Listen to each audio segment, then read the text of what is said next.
Everyone,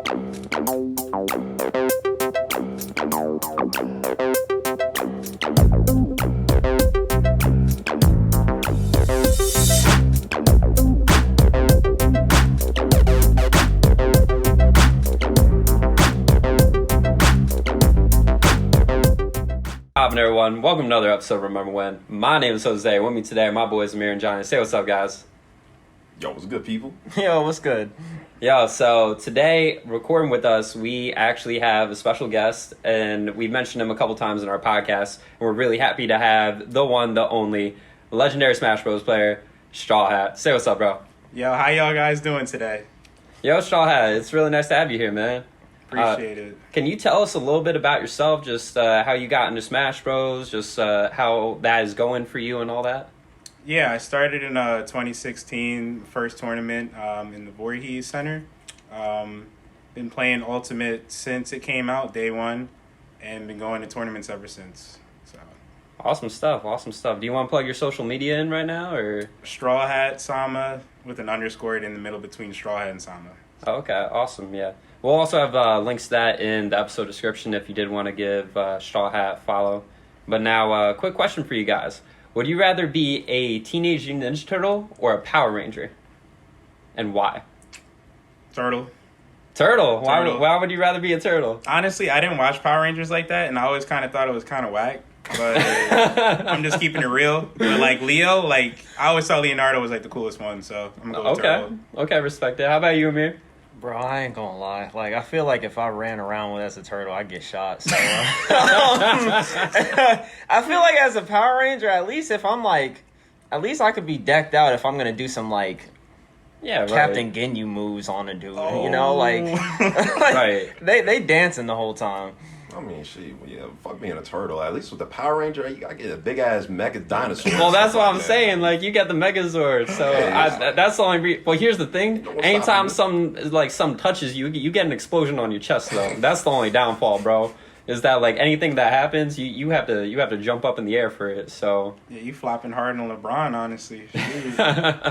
Nah, but I'd still rather be a Power Ranger. Just because you get the Megazord, that's the only reason. That'd be the only reason. You acting like the government ain't finna take your ass out as soon as that thing pop out, bro. What? My drone got laser beams on it, bro. Are we taking society into account into this? Are we? Are we? Are we?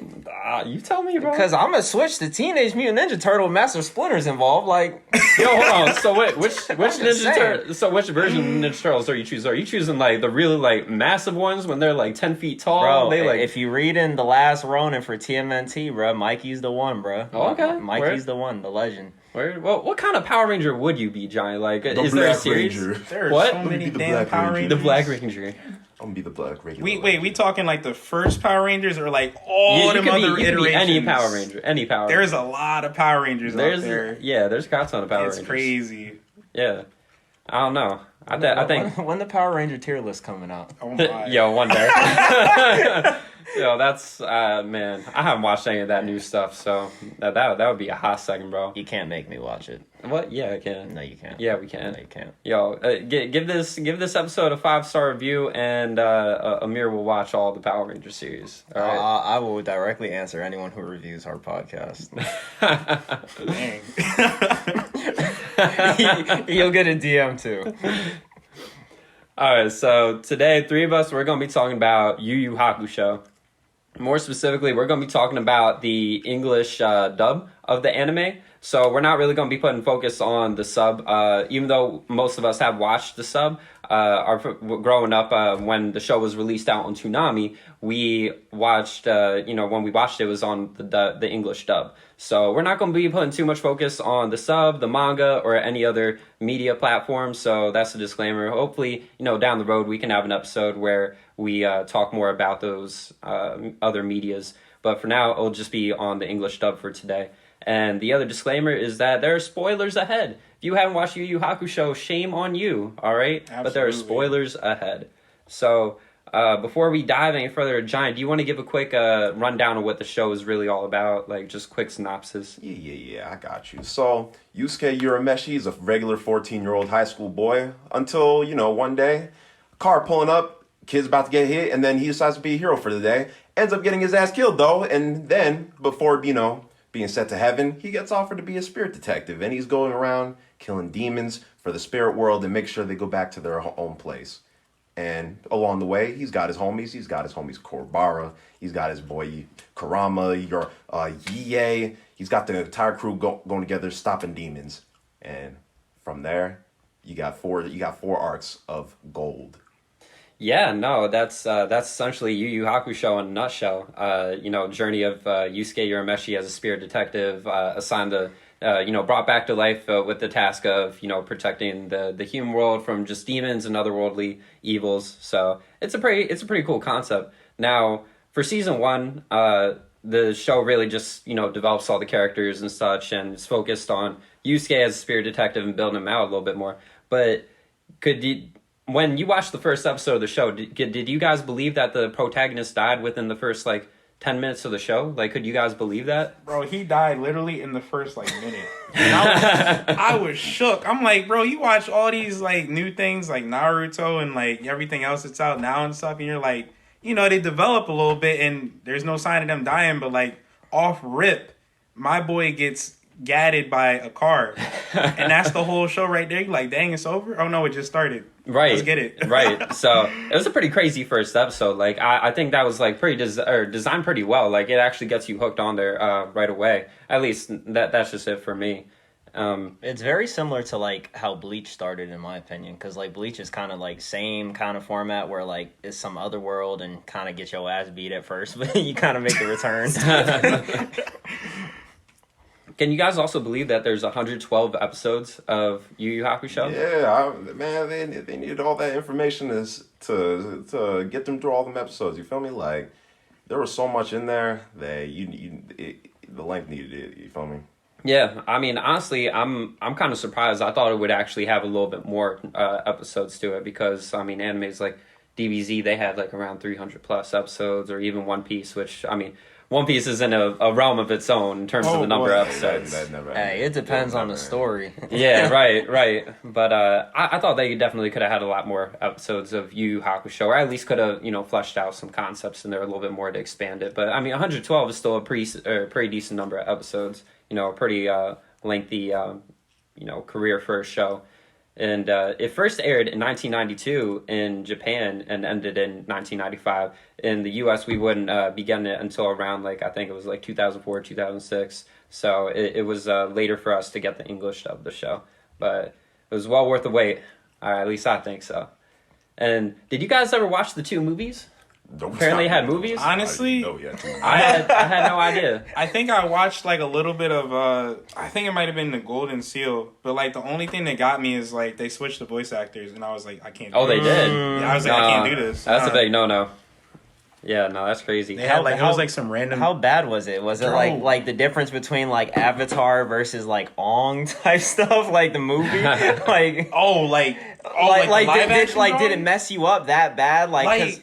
Bro, I was sitting here just watching it, and I'm just like, I can't do this. I was like, yo, because I'm too used to Urameshi, that deep. Oh yeah. I'm just I'm used to how they talking to the dub, so I'm like, there's some random dudes doing this. I'm like, nah, pass it along. I can't do this. Did you know that the voice actor for Kuwabara, Christopher Sabat, I might have mispronounced it, Sabat. He's done a lot of really big time character voices. He's done Zoro from One Piece, Elfman from Fairy Tail, All Might from My Hero. He did. Oh shit! Really? Yeah, he did Captain Yami from the Black Clover, and he's done a number of voices in the Dragon Ball series. He was Piccolo, Porunga, Shenron, Yamcha. That's crazy because 2 of those, Black Clover and My Hero, top tier right now. Yeah, that's time period. Yeah, so he's a pretty impressive voice actor. I'm pretty impressed by that. Wait, so Piccolo wasn't a black guy? Hey. Nah, listen. Piccolo can come to the cookout. That's all I'm saying. Piccolo might as well be. Piccolo certified, right. bro. Yeah, he might as well be. Shoot. Yeah, they had some other pretty noticeable or recognizable voice actors in there too. A lot of the voice actors went on to do roles in the Dragon Ball franchise, or I mean, some of them even started in Dragon Ball before entering Yu Yu Hakusho. One of my favorite ones is the voice of Hiei, Chuck Huber, Android 17, and Emperor Pilaf. and Emperor Pilaf in two entirely different roles. I'm really shocked by that. I also like the voice actor of Cynthia Crayons. She was the voice of Botan, the spirit guide for Yusuke Urameshi. And she played she did Chi-Chi's voice I in had Dragon Ball. no idea. That's crazy. Got the entire Dragon Ball family. That's Yeah. what I'm saying. It was because it's Funimation, so like Right. they got them doing all types of stuff that's like all in the same realm. Exactly. She also did the voice of Baby Broly from the DBZ movie, Broly the Second Coming. Wait, when he's crying, right? Yeah, she did the crying. Oh shoot, That's some talent right there. that's random as heck. But dang, what? What's the check like for crying on audio? Like, Yo, let me hear your best cry right now. wow. Yeah, I don't think you qualify. Do I get the check? Right? No, not yet. How about you, Johnny? Give me your best win. Where? Oh, Broly would be shaking the planet, bro. Oh. Yeah, no, they a lot of these people they went on or did voices in the Dragon Ball series, and even other shows like Black Clover. They would do secondary characters, and the same with like Fairy Tail and shows of the sort. But let's dive into season 1, the Spirit Detective saga of the show, and we kind of touched base on it earlier. This is where Yusuke Urameshi and the Spirit Detective concept gets fleshed out a little bit. And one of my favorite things about this season is that they still follow the Spirit Detective concept, where they would give him spirit items. They give him like a ring to boost up his spirit gun. They gave him like a glass to find demons and all that. So they actually really built up the detective concept, which was pretty cool. I really like that a lot because as the series progressed, I felt they kind of faltered away from that. Do you guys agree? Yeah, like it definitely. I think towards like the second and third arc, and even like towards like the end, like there was like less focus on like the items and like the different things you can gadgets and all that you can get, and more towards like fighting, basically fighting like and then just like powers and developing. abilities and all that. Right. Yeah. Right.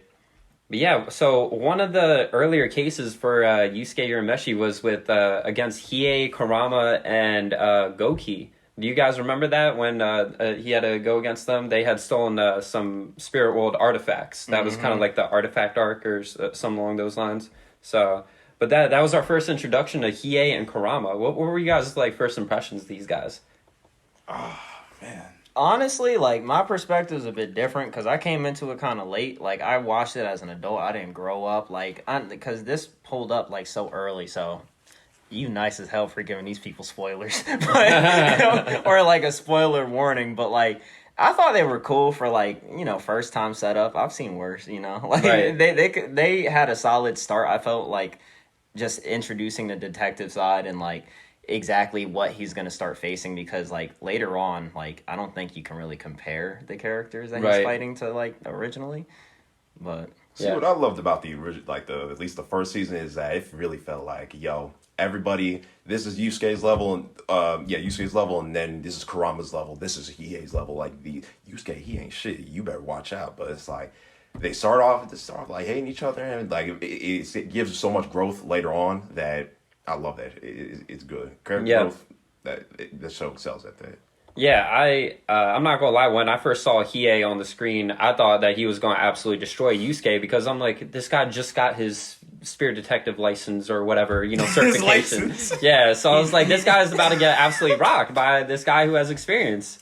But no, he ends up bodying Hiei. Yeah, crazy thing about Hiei was like he was never meant to be like one of the main four. I think they had like in Japan they had like a popularity contest where Hiei actually won because he was like the most popular character at the time, and the writer Tagashi decided to bring him on for like the cast, but he was supposed to be a one-time villain. Oh wow. dang, that's very similar to they did that to a Robin that ended up becoming Red Hood. Jason Todd, Jason, they had a popularity contest, killed him off because no one liked him. So Dang, it's all about the popularity contest. That's crazy. hey, gotta tend to your audience, right? Right. Absolutely. Dang, that's so tragic. But actually, I remember them doing that for like Total Drama Island. This like completely off topic. I remember you gotta like vote online who you wanted off the island. For real? Was that like Oh, Yeah, shoot. I don't even remember who it was. It might have been Lashana or something. I don't know, but Did you have to go through like their website? Like, Yeah, bro. Go to cartoonnetwork.com. I was vote who really you like, want get to this see bitch next. off here. Yeah, so as the Spirit Detective saga goes on, it's cool because you get to see Yusuke develop a little bit, and then his buddy Kuwabara has a little bit of a sixth sense, some spiritual awareness in there, which was pretty neat to see his character get fleshed out a little bit. This is kind of like a Goku Krillin kind of thing from the original Dragon Ball, with Goku being Yusuke and then Krillin being Kuwabara, except Kuwabara is a lot cooler. I give him a lot more props because he dares to do all his battles. He has a code of honor. He's a really respectable character, and actually, he was my favorite in the entire series. I actually really like Kuwabara. But they end up going over to Master Genkai, and Kuwabara, he ends up going there, I think, by accident, actually. He was like, yeah, I just wanted somebody to, like, fix my back and, like, tell me why, like, I'm seeing all these, like, ghosts and stuff. Yusuke is there, like, thinking, are you here for the tournament? He's like, oh, there's a tournament? Oh, word? He's like, I'm gonna beat your butt. They were really competitive. How did you guys feel about Master Genkai? It was a pretty cool story also in season 1.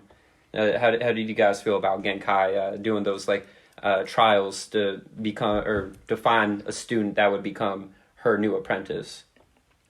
Off rip, first thing I thought of was Frieza. Because I was like, yo, why her voice sound like that? I was like, I feel like I heard this somewhere, like watching it when I was, as a kid and everything.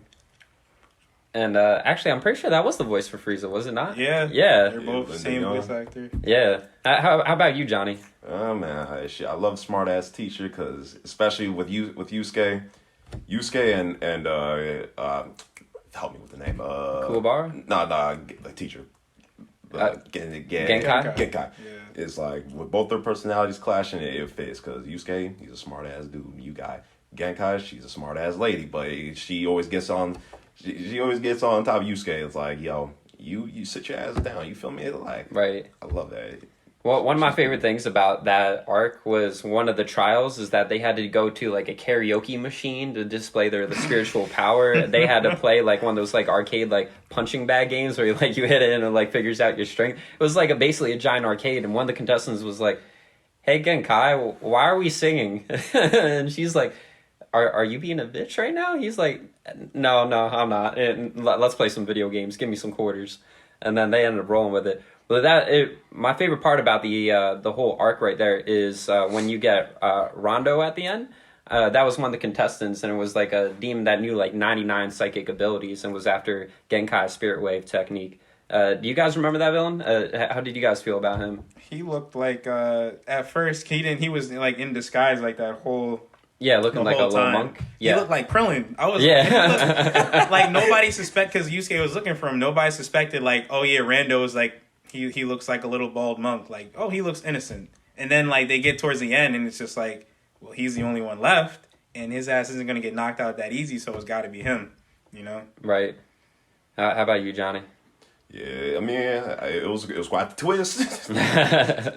So I like the Rando, and especially that fight. That fight was brutal. All the fights in this damn show are brutal. Like, yeah, the fight sequences. So, and that's another thing about season 1 is that I actually felt it was pretty slow for the start of the action because for the first like 6 or 7 episodes, Yusuke is dead.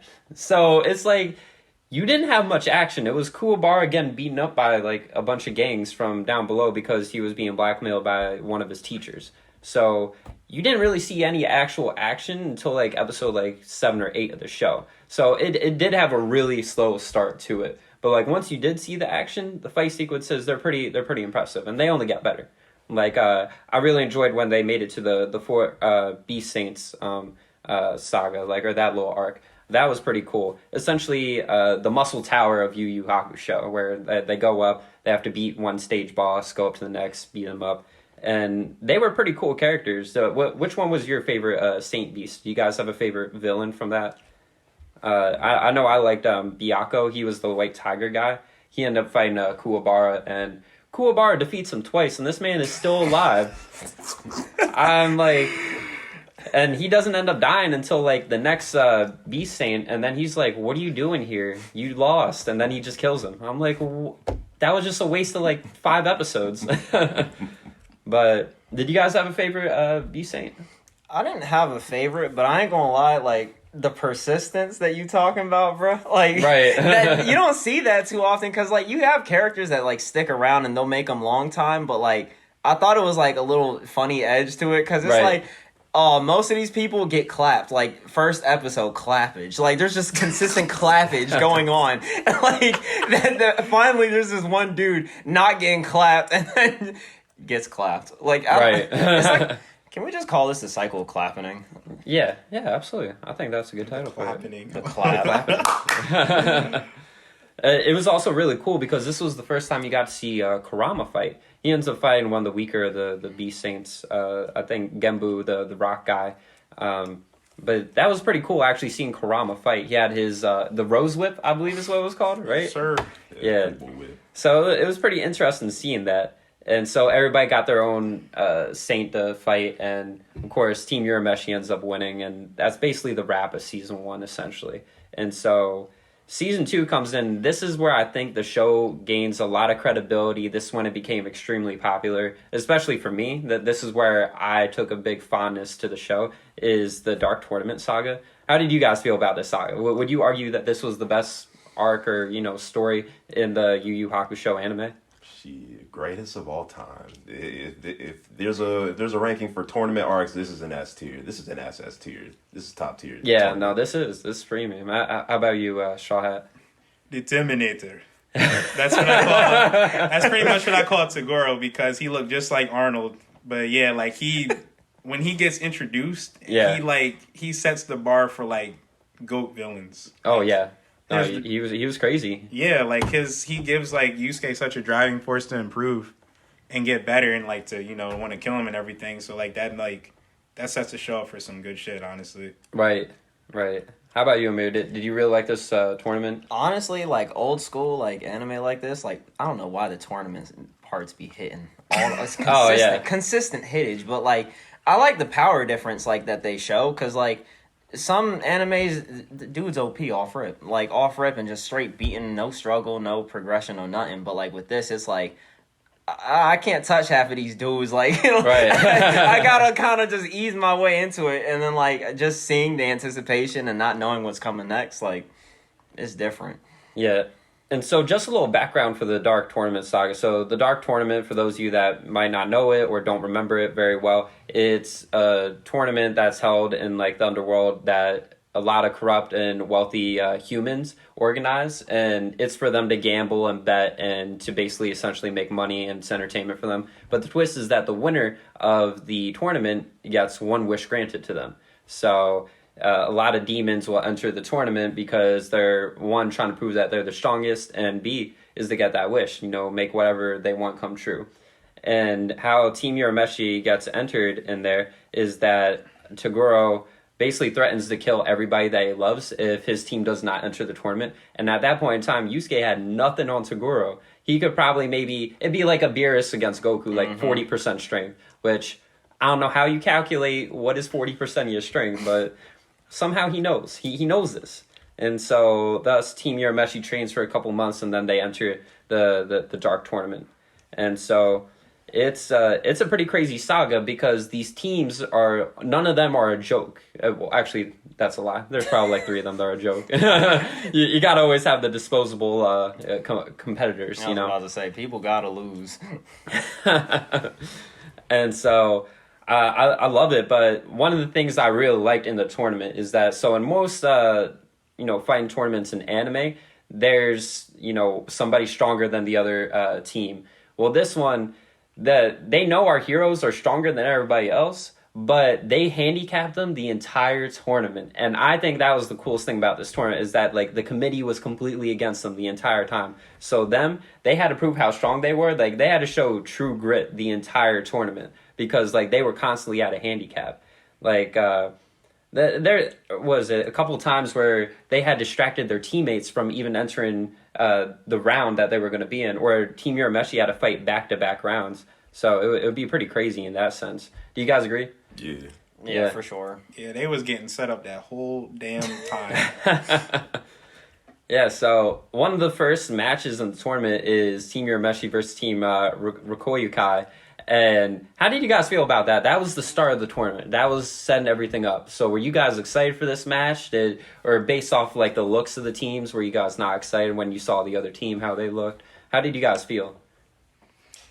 Honestly, when like Yusuke was like spoilers, like he would sleep the whole time. So like everybody was just like, oh yeah, when he gonna hop in? When he gonna hop in? Nothing would wake him up. Gunshots, explosions, whatever. Like he was just staying asleep. And the one thing to wake him up was somebody drinking like alcohol, and he just jumps in. He's like, "Let's get it." And I'm just like, "That's hood as hell. That's how you start off an anime right there." I was like, the best part for me. How'd you guys feel about Rinku, the guy that did yo-yos? He like channeled his energy through yo-yos. He was the first matchup against Kuwabara. Like, first thing I learned watching this stuff, you can't be like judging people on appearance because they be having the most weird looking dudes be broken as hell. Some of the most unassuming people and be the most deadliest. I don't know, man. Honestly, no, I agree with that. Yeah, I liked it because it was a pretty good matchup. My favorite part about it, though, is Hiei. He unleashes the Dragon, the Darkness Flame. I don't know if you guys remember that scene, but I'm going to paint the image for you, all right? Hiei stands. Opponent is right across from him. His opponent is basically like a god. Everybody's like, yo, you can't beat him. He's a goat. Hiei takes off the cloth around his arm. There's a black dragon on his arm. First of all, if you don't step out of the ring from seeing that, that's your mistake, all right? That's your first failure. My man powers up, all right? All the shadows of hell cover him up. Dragon comes out. My man has one of those crime scene outlines on the wall of the tournament because the Dragon Darkness Flame just evaporated him. And then that was the match. Hiei just destroyed him with one hit. It was insane. Like, you can't tell me that was not one of the hardest scenes in anime. Like, it was pretty crazy, right? Like, that shit was nuts. It was nasty, man. But then after that battle, he was like, yeah, I'm the shit. And after that, he was like, ah! Yo, he really couldn't use his arm, right? No, it was paralyzed. That man was incapacitated for like a bunch of rounds after. I'm like, bruh, that was a one and done. It was, yeah.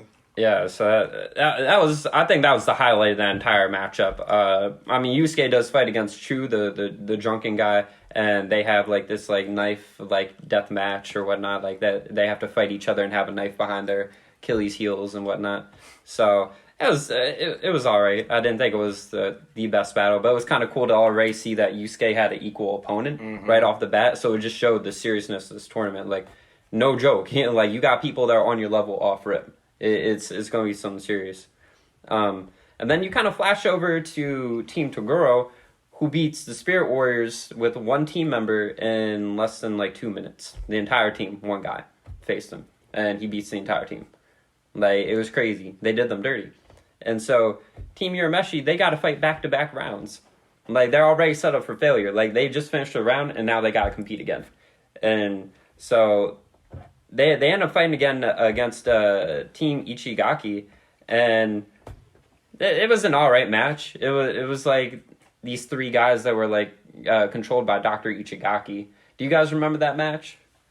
It was like it was like Kurobaro, Yusuke, and the masked fighter. Yeah, because you didn't know who the person was. Yeah, it's like a Jackie Chun. Yeah. Stop. Who knows? But no, that shit was dope. It's like you got to see Yusuke and Kurobaro like really work together, like use some tactical like strategies going around. It was cool. Yeah, it was also BS because Hiei and Kurama weren't there, and honestly, at that point in time, those were the people I wanted to see fight. Like, I wanted to see them fight more than anybody else because I just knew that they were so much huskier than everybody else. But it is what it is because you don't want to have that, through, just show the two strongest fighters fighting every single match, So it made sense. But at the end of the day, Team Urameshi wins, another match, woohoo, they do great. And then they face against Team Macho, and it's crazy because they had a couple people sit out in the medical tent. They had the masked fighter and Hiei have to sit out. It's a little trap that, the committee, ended up creating. But so you see Kurama kind of go in on this. He wins 2 matches. Like it was pretty cool. Do you guys like seeing Kurama in the ring like during the Dark tournament? Yeah, man pulled up and he said, "Nigga, I'm a demon. You haven't seen the true form of Kurama yet." And he's like, "Bruh, that entire form made me go, yo, this man's a real G, right?" Right. Yeah, and it was crazy too because the only reason why Kurama had lost his third round was because he was unconscious in the ring. And so the other guy comes in the ring, he's like, "Yeah, by the rules, we have to start the match now." So Kurama already lost before the match even started because he just like physically couldn't move. So that's the only reason why he lost, or else he probably would have gotten a third win if this man wasn't unconscious. But so Yusuke comes in, kicks some butt, and then Kuwabara ends up saving the day. Woohoo. Team moves on. And then Team Gokai 6 ends up fighting against Team Uratagi. And so Urotagi, they end up winning right off the bat. Like, they beat them in less than 2 minutes. Another disposable team. And then Team Urameshi has to fight them. And, yeah, this is where you see Yoko Kurama. This is probably one of the hardest transformations in anime history. Would you guys agree?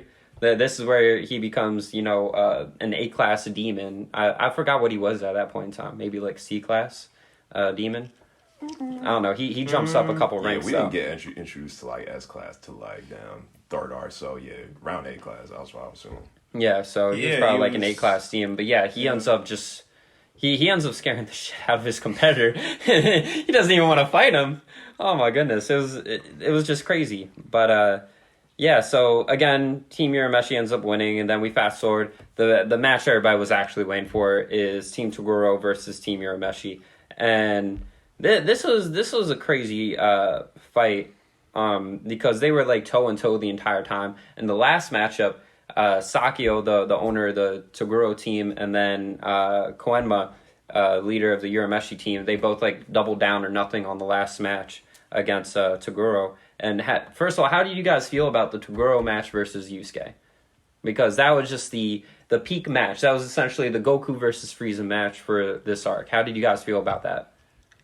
See, everything was building to this moment, and I love that. It was building anticipation. I was like, bro, we finally got here, and because up to this point, we haven't even seen Toguro like really go out and like go all in on the fight. Not and even then close. The man going from 20%, 50%, 75%. I was like, bruh, keep going, just keep going. I want to see more. It's like a damn battery. Well, it's crazy. I remember. I couldn't unsee it when Giant pointed out. He's like, "Yo, why does Toguro kind of look like Obelisk the Tormentor right now?" And like full power, he like turns like he becomes super ugly. Has like these shoulder blades and whatnot. I was like, "Yo, he really does look like Yu-Gi-Oh card." That's kind of disgusting. I've never heard such treachery. Yeah, I couldn't believe it. Obelisk was an Egyptian god, and my man was slanging god dick in that tournament. Yeah, all I know is that was some blasphemy. That was just crazy, but. Yeah, Team Urameshi, they ended up kicking butt. They beat him, and bam, they leave home with the W. Bam, goodbye, Toguro. Well deserved. Well deserved. They did it. And then the show goes downhill with the most booty sagas I've ever seen in anime history. Okay, I'm not gonna lie. You can't be saying that. Yes, I now can. the viewers gonna be like, "Wow, they gassing up all this shit." Then this man Do just said yourself it's a ass service. halfway through. Do yourself a service, all right? I want you to go watch season 2, all right? Maybe season 1. Don't watch season 3, and watch 4 or 5 episodes in season 4, all right? You'll capture the entire essence of the show that way, all right? I did you a service. You're welcome, all right? And so season 3 is the Chapter Black saga, which, again, here's the thing. It actually wasn't that bad of a saga, but it wasn't too interesting for me, especially coming off the tournament. I always like those tournament kind of sagas because, like, I enjoy seeing different combatants and different power levels and all that. But the main antagonist, he's not a demon or any of that, And as a spirit detective, I'm like, all right, I want to see him do more spirit detective stuff. But he ends up fighting another spirit detective. How did you guys feel about that? Yeah, I love that shit. Honestly, when they said, yo, there was a former spirit detective and he has gone completely rogue, you got to find this dude before he starts laying waste to like the entire earth. And now that arc was the first time we got introduced to the S-class demons. And just for reference, Toguro, the big bad, that man was classified as an A-class demon. And then when they said S-class demons exist, I was like, bro, what the fuck? These dudes are dead. Right. There's no way they fighting these motherfuckers right here. But shit, Shinsui, that man, Yeah. his entire like personality or personalities that you find out later, like that man was entertaining. He's almost Toguro, but he ain't like the threatening level of No, Toguro. yeah. He's very cool and composed, but like you said, I'm pretty sure he has the split personality disorder. Yeah. Yeah, but he ended up going rogue, I believe, after seeing the Chapter Black tape, if I'm not mistaken, right? Which was like it had all the evils of humanity, like all the low points with like, genocides and stuff like that. Yeah, and he had ended up seeing that tape. Yeah, that's what drove him towards his goal. But when it was the first time he saw the human. Well, because at first he was fighting for like saving the humanity, saving the human race. But when he went to a mansion and found out like, damn, humans are fucked up too. Like what the right? Fuck? He's like, yeah, fuck humans. It was called the feeding of human vices. Yeah, it's like that little party thing they were doing. Yeah, oh yeah, that was with the corrupt businessmen, right? Yeah, with the corrupt. Yeah. That shit was fucked up. If I saw this shit as a kid, I would have been dying. I swear to God. Right. Yeah, no, it was. That's why the arc was like kind of cool, because you did have this like really developed villain. You got to see their background, their story, and especially being a spirit detective, you kind of wanted to learn more about them. So I thought Sensui himself was like the highlight of the whole, saga, because he was an interesting character. You want to know more about him, his motives, background, like how was he as a spirit detective, how he came about to be a spirit detective, stuff like that. So I thought that was the only redeeming quality of season 3 for me. How about you guys? Like, did you feel anything else really stood out for you in that saga? Bro, you gotta bring up the point where my man went Super Saiyan, bro. That was the best part. He was getting his ass kicked the entire time he was fighting this man. Next thing you know, he goes demon mode and just busts this man's ass. And just starts bodying him. It was just straight up fisticuffs. It's like, man, I'm gonna beat your ass. You thought I was dead, man? Right, comes back and turns it around. Just crazy. See, I have a love-hate relationship with this season, because it's like you focus so much on like humans versus demons, and like you put in like demons in the bad category, but then you're kind of like low-key switching it like around, because you're showing like humans doing like all the evil shit, and then but low-key demon dudes are the only one clapping cheeks at this point. Like you can't be a human and clapping cheeks at this point. Like yeah, that's the dichotomy between like the second arc. You just got full tournament, and of course, us growing up as Dragon Ball nerds, we fuck with tournament arcs. Of course we do. Yes, we do. This arc, it wanted to drive into the facts like, oh, is humanity really evil? Should humanity be even worth saving with all the atrocities? It's like it wanted to its themes were all based around those, and I like it for that. The intellectual me is like, okay, this is pretty cool, but I want to go see fucking Toguro go 100% and beat Uramechi's ass. So. I mean, they have booty stuff, like they play a game of Taboo in there. Who wants to see Taboo in the middle of like? Stop shitting on Taboo. Taboo made millions, bro. Hold up. So you telling me if I made an anime about Sudoku puzzles, you be watching it? People watch food about anime where people just cooking, bro. It's possible. It's possible. Oh, you're talking about you're talking about winning that house, right? What? Yeah, right. Oh no, chill, cause my man Karama, he carried the team on his back. If it wasn't for him, they would all be screwed. Yeah, I mean, congratulations for being Jeopardy nerd. Like I don't know. That's not what I paid to see. That's not what I paid to see. Yeah, I fucked with it because it was like at that time, especially the dude was because the villain of that entire mini game was a fucking kid. And they're playing Mario Party in the middle of Spirit Detective. Like, what is this? Mario Party slap. I don't know why you judging. I'm just saying, I didn't pay to see this. I came from the dark tournament. Did you pay to watch this? It felt like it. It came at a price, bro. My sanity. Watching some Taboo. That's some nonsense, bro. Imagine in the middle of the Frieza saga, like you sat through Yu-Gi-Oh, didn't you? Oh. Whew. Season 4 of yeah. But no, so season 3 the Chapter Black saga, it had its highs and lows. For me, it wasn't one of my favorite. That's just me being honest, but it was really cool because towards the ending towards the end of it, you get to see the portal open to the Makai, which is like the demon realm. And then again, what Johnny said with the S-Class demons, like who knows what's ahead? Now you entered a whole new power level and category. So that's where, it kind of leads into season 4, which I have to say the premise behind season 4, I really enjoyed. I enjoyed the concept behind season 4 with there being an eternal struggle. I think it was a 500-year battle between 3 different kings in the Makai realm. And I forgot who all was, like Ryzen, Yomi, and Mokuro. Yeah. So it was kind of interesting seeing the battle, or the struggle between the 3 kings, and getting to learn a little bit more about the demon realm. Did you guys enjoy the Makai, entering the demon realm? Yeah, bro. Like when I at this point from here, the only way you could go is the demon realm. So initially, I was like, yeah, here we go, demon realm. This is where all the real shit happens. And yeah, it is where real shit happens.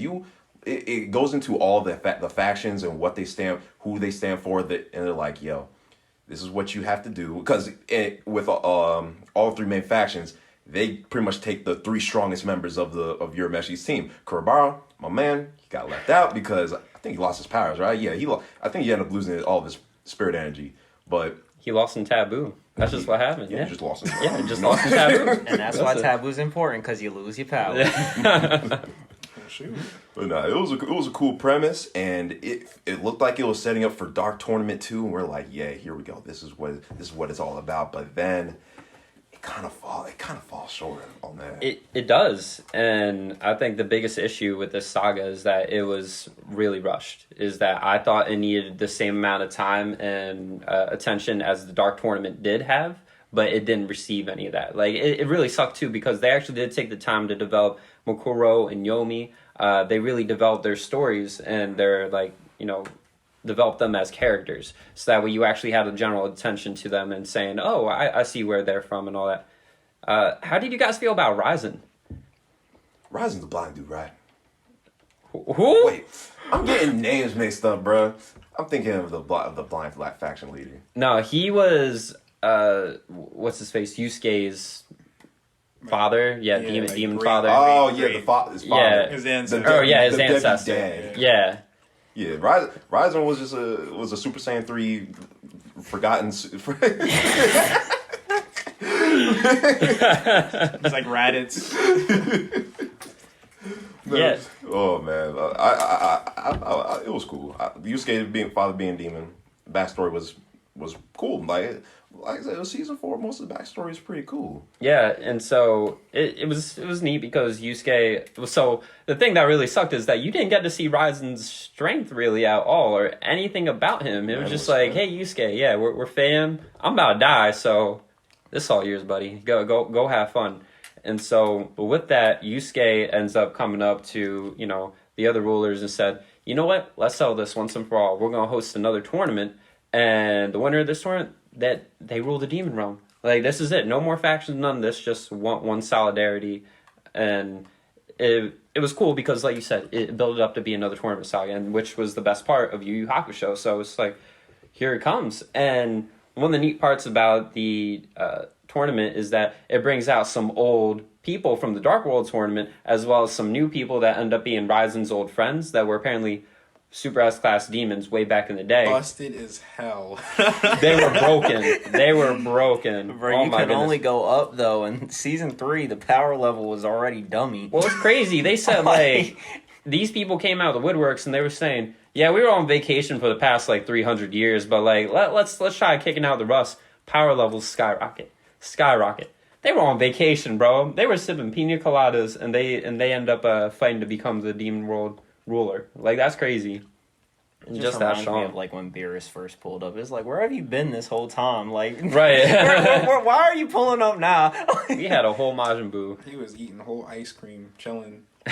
And so, yeah, the tournament, honestly, I wish I could comment more about it, but it just it was really expedited. It didn't really, not many matches really got fleshed out. At least none of the new competitors really you didn't really get to see them fight and do anything crazy. So I thought the tournament as a whole was pretty stale. It didn't have what I was expecting out of it, especially at that point in time in the series where the power level was exponentially different. Was there ever a reason for the way it ended? Because the way like it was going, I thought it was pretty steady and like consistent. But then like at the end, it was like the biggest like weird drip. Like, why? Like, Right. did something happen to like the producers of the show? Like, Dead is there ass. ever an explanation? Was the manga different? Like, I think deadass the dude was just tired of doing this show, of just doing the manga and anime, like, because I mean, and keep in mind it's the same dude who writes Hunter x Hunter, so Yeah. I ain't hey, surprised. get back on your shit, boy. I'm on your ass. I'm waiting for that Hunter x Hunter, boy. I'm waiting. Yeah, the tournament, it was really expedited. I really don't know if there was a specific reason behind it. I mean, I wouldn't be surprised if it was just like the animation team was like, yeah, we're a little tired of this. Let's just wrap it up. But at the end of the day, it wasn't Yusuke, it wasn't Yomi, it wasn't Makuro, it was just some third party named Enki. He ends up winning the tournament Off screen. off screen. Oh yeah, yo, Yeah. that I'm not gonna lie. Foul.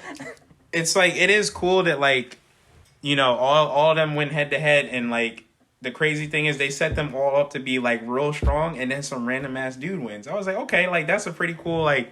It's pretty cool because it's not like you know, like that normal shonen kind of thing where like Right. you know the guy set up to win like and he Expected does it. ending and all Exactly. that. Like, Yeah, he was the Mr. Satan of he was the Hercule that came in with a super dynamite punch, bodied everybody. He do like her. present for you. What? Yeah, and he was a cool guy. He came in. He was like, "Hey, everybody, looks like I'm your new ruler now. I'll do a 3-year term. Yeah, we'll do this every few years or so. Y'all can body each other, and yeah, whoever rules, they'll make the law. My one law. Let's love each other and be friends." And like that was basically it. He was just like, "I'm your president. I love you guys, and let's have a good 3 years. Yeah, see ya." And then everyone's like, all right, well, yeah, guess I'm going home. Yeah, and nobody really argued. They said, Back to "Well, sleep. all right, yeah, it looks like I guess we're all good here." And then, damn, yeah, just fast forward to the future, and it's honestly, I think the last episode was really boring. I didn't think the last episode was like really that special. They just wrapped it up and was like, "Yeah, our heroes are here now at their lives," and yeah. I mean, it gives you last episode feelings, just like, oh, they grown up. I grown up with all these characters, but after that tournament, I was like, oh man, I feel like a little hollow inside. I felt like I got gypped, bro. I said I wanted to see all these fights. I wanted to see a tournament. They gave me 3 matches, and they said, and let's spin a wheel. You win. What? I didn't want that. I wanted to see actual blood and guts. I wanted to see a good match. Yeah, some of them fights were blinking, you miss it. I don't remember half them fights because Yeah. they were like 5 seconds long. Yeah, it was just like they were all irrelevant, and I'm just like I'm pissed at them for that. Yeah, so the fourth saga, I'm not gonna lie, is a bit of a letdown. Like the content behind it or the concept behind it is really awesome. I think it's really cool, but as a whole, I thought it just flopped. I didn't think it was all that great. As a whole, how did you guys feel about this anime compared to others at the time or compared to others that you know now? How does this stack up? Well, like I said, I have like an older perspective because I didn't grow up watching this. I hate old animation. I'm gonna be honest. Like I think old animation's usually kind of really hard to watch. But this is kind of like one of those shows where you can kind of still go back and be like, that's crisp. Like that shit's clean right there. Like the story's fine in my opinion. Like if you don't mind a kind of booty ending, like but you know, you can forgive because like just the build up and all that. It's like rewatching DBZ again. Like it's a classic to me. Yeah.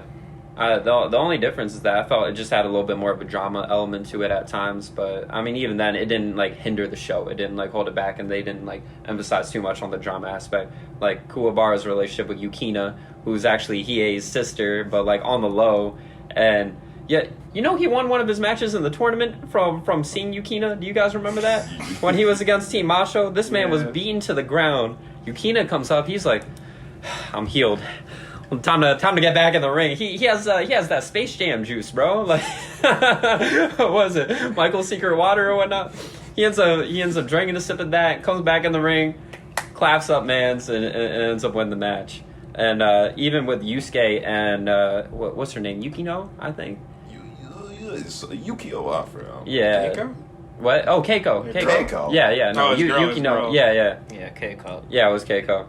Yeah, so it had like it was a really good action adventure, but like, you know, with a little bit of the drama element. But how did the anime stack up for you, Johnny? Shit, I rank it up to above DBZ at this point. Like, Oh. I'm the one here. Hey, shut the fuck up. You with my opinion, as a grown ass man, DBZ ain't top tier no more. Hey, I will confidently die on this hill. DBZ ain't top tier. It's a classic, This but it's nigga not said top Burger tier. King's fire. That's all I'm Hey, going to shut say. your Burger Hey, King's fire. Hey, I don't know what you mean, but nah, this show, it had the characters and it showed them grow, which I love. If you establish some realistic character growth, you already got top tier right there. But it had good, at least like all the arcs felt like it was progression and it was good progression. The final arc, yeah, tiptoed, but hey, you ain't perfect. Sometimes we ain't perfect. I say this is still one of the best animes out there, especially Okay. that animation for the '90s. Shit, it don't even look not. Yeah. It looked good as hell. Yeah, it looks pretty crispy. How about you, Shawhat? Yeah, I kind of got to go with Johnny. If you compare it to DBZ, like DBZ has like it's like all about fighting. This show is just about like character development. Like it gets you like attached to the characters, especially like Hiei and Kurama. Two side characters that like basically carry the show. Yeah. In my opinion, and yeah, it was really good. I think it set the bar for like a lot of different animes like to come. A lot of like Naruto, For sure. Inuyasha, like everything like Hunter x Hunter, like those shows, they got their inspiration from Yu Yu Hakusho. So Absolutely. yeah, it's definitely one of my favorites. And before we wrap things up, did you guys have a favorite character from the show? And after you say your favorite character, tell the audience how much you would recommend this show. Like, give it a 1 to 10 star rating. Hey, my boy Urameshi, he is savage. He's the GOAT main character. There will never be a main character like Urameshi ever again. And 9 out of 10. You better watch this show. Put this on your watch list. It's a classic. How about you, Chris? Yeah, I gotta go with Kurama because like he's like really caring, but at the same time like nobody messes with him because he's mad cutthroat and he's the smartest character in the show. And rating wise, I gotta say 10 out of 10. Like you gotta watch this if you like Hunter, which a lot of people who watch anime do. This is what started Hunter, so give it a Right. watch. How about you, Amir? I'm still waiting for like dragons to come out my arm, bro. Hey, we gotta get inspiration from somewhere, and I'm just saying it sticks with you. Like it's a classic, and you'll look back on it and enjoy it. So 1 out of 10 stars. I'll be nice today. 9. I'll give it a 9? 9 out of 10. Yeah, I would definitely say, well, Kuwabara, I love him. I just love that he has an honor code, and he tries his best to keep up with everybody else. He's just human, but he does his best to keep up, so I admire him for that. And I would definitely, just because the ending was a little bit stale, a little bit more weak, I would definitely give it a 9 out of 10 as well.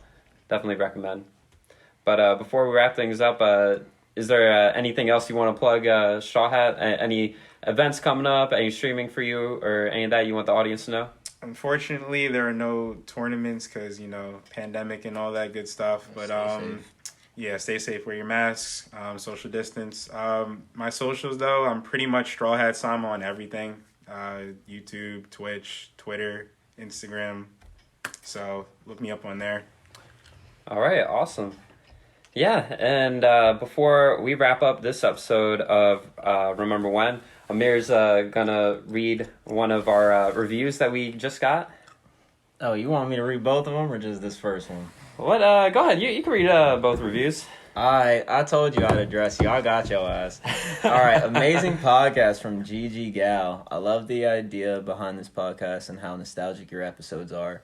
They always give me a good laugh and brighten my days up. Keep up the good work. I look forward to every episode. We appreciate you, and we appreciate you giving us a listen. And I'm glad it's nostalgic because That's what we going for. that's what we going for. Remember when I read your comment? You remember. Cool show. Awesome group of guys with some very fun and nostalgic content. Love the app Allegiance. Yo, is that an organization or is that a person? I have no idea. App Allegiance, if you make apps, hit me up. But hey, Trying to get that bread. you're an awesome individual. Stop on by. All right, awesome.